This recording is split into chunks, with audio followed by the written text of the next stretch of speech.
صلوا علیہ وآلہ۔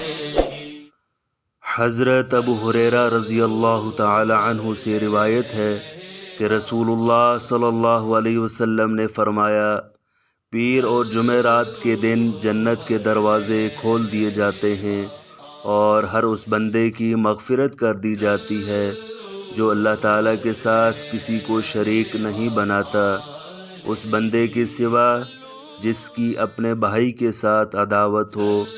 چنانچہ کہا جاتا ہے، ان دونوں کو بھی مہلت دو حتیٰ کہ یہ صلح کر لیں، ان دونوں کو مہلت دو حتیٰ کہ یہ صلح کر لیں، ان دونوں کو مہلت دو حتیٰ کہ یہ صلح کر لیں، اور صلح کے بعد ان کی بھی بخشش کر دی جائے۔